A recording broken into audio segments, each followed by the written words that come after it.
যে কোনো বিষয় অর্জন করতে হলে মনের জোর থাকা একান্ত আবশ্যক।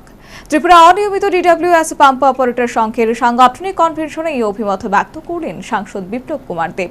সেই সাথে পাম্প অপারেটরদের পেনশনের দাবি হবে কি হবে না সেই কৌতূহল জিইয়ে রেখে কর্মরত পাম্প অপারেটরদের অটল পেনশন যোজনা করার পরামর্শ দিলেন রাজ্যের প্রাক্তন মুখ্যমন্ত্রী। রাজ্যের একাধিক দপ্তরে অনিয়মিত কর্মচারীরা রয়েছে। সে সমস্ত অনিয়মিত কর্মচারীরা তাদের নিয়মিত করা সহ বিভিন্ন দাবিতে প্রতিনিয়তই রাস্তায় রয়েছে।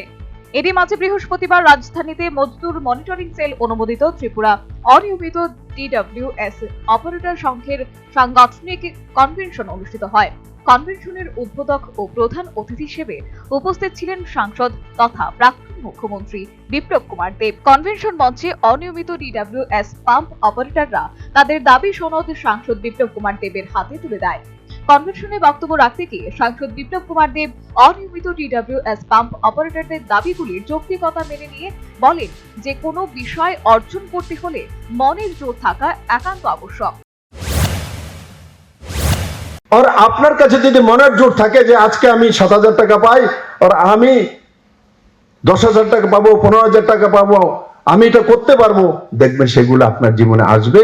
কারণ আপনার সিক্স সেন্সকে যতদিন পর্যন্ত আপনি পজিটিভ না বলবেন আপনার মধ্যে পজিটিভিটি আসবে না। আপনি শুধু নাই তো কিচ্ছু পাইতাম না, তো আপনার জীবনে এটাই থাকবে পুঁজি।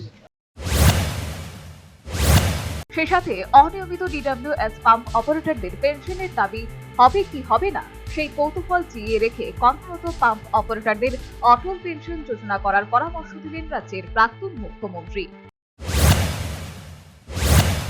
দাদা ওই সময় সুশান্ত চৌধুরী দিয়েছে, মন্ত্রী থাকাল ডিডব্লিউএস এর মন্ত্রী ছিল সুশান্ত, বলেছে আমাকে, দিয়েছি, বোনাস দেওয়ার ব্যবস্থা করেছিলাম ওই সময় কন্টিনিউ করার জন্য। কিভাবে করা যায়, কেন করবে না, করবে বলবো আমি, আমরাই তো দিয়েছি, যদি দিয়েছি তো পয়সা আছে, তার জন্য বাজেট দিয়েছি, তো কন্টিনিউশন করা। দ্বিতীয়ত বলছিল পেনশনের বিষয়, দেখো পরে কি হবে আলাদা বিষয়। অটল পেনশন যোজনার স্কিম আছে সেন্ট্রাল গভর্নমেন্টের, নিজের কাছ থেকে বেশি না, মনে 40 টাকা বা 100 টাকা দিতে মাসে, এমন কোনো আছে। ঠিক আছে, সরকার যেটা দেবে দেবে, কিন্তু একটা বুদ্ধি তো নিজেরা 100 টাকা করে মাসে যদি, আরে আমরা যদি কোনো ঠাকুরের দীক্ষাও নেই তারপরে তো গুরুর জন্য কিছু টাকা রেখে দিই, নিজের জন্য রাখুন 100 টাকা। এদিন ত্রিপুরা অনিয়মিত ডিডব্লিউএস পাম্প অপারেটর সংঘের সাংগঠনিক কনভেনশনের শুরু থেকেই সিপিএম এবং কংগ্রেসের বিরুদ্ধে সোচ্চার ছিলেন সাংসদ বিপ্লব কুমার দেব। একই সাথে বাম ও কংগ্রেসকে কটাক্ষ করতে ছাড়েননি। দেখবো, বলবো, কিন্তু মনে রাখবে একটা কথা, ভুলেও এখানে যারা আছেই আত্মীয় স্বজন পরিজন, ভুলও কমিউনিস্ট নামী এই মাওবাদী ভূতের চক্করে জীবনও করো না। আমি তোকে এটি চক্করে জীবনও পড়িনি, না পড়ার কারণে তোমরা আমার মুখ্যমন্ত্রী বানাইছো।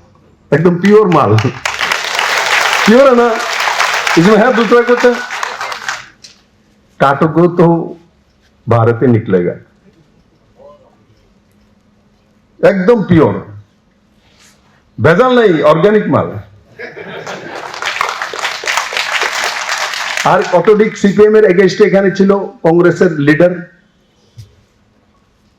এটি দুমিশিল্লা, তিনমিশিল্লা, এই কারণে মানুষ এদেরকে জিতায় না, কোনোদিন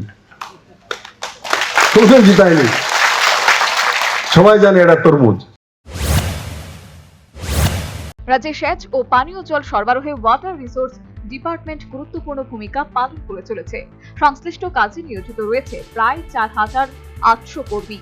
এর মধ্যে অনিয়মিত ডিডব্লিউএস কর্মীর সংখ্যা প্রায় 3,700। তথ্য অনুসারে বিগত বাম সরকারের আমলে অর্থাৎ 2018 সাল পর্যন্ত কর্মরত অনিয়মিত ডিডব্লিউএস পাম্প অপারেটরদের মাসোহারা ছিল 5,247 টাকা। 2018 সালে রাজ্যের রাজনৈতিক পথ পরিবর্তনের হয় এবং তারপর ক্ষমতায় আসে বিজেপি আইপিএফটি জোট সরকার।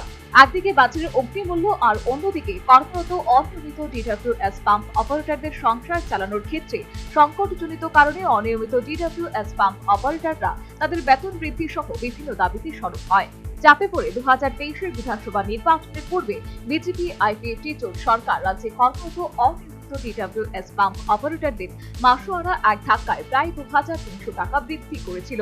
কিন্তু এরপর থেকে বাজারে জিনিসপত্রের দাম আকাশ ছোঁয়া হলেও রাজ্যে কর্মরত অনিয়মিত ডিডব্লিউএস পাম্প অপারেটরদের মাসোয়ারা তেমন বৃদ্ধি পায়নি।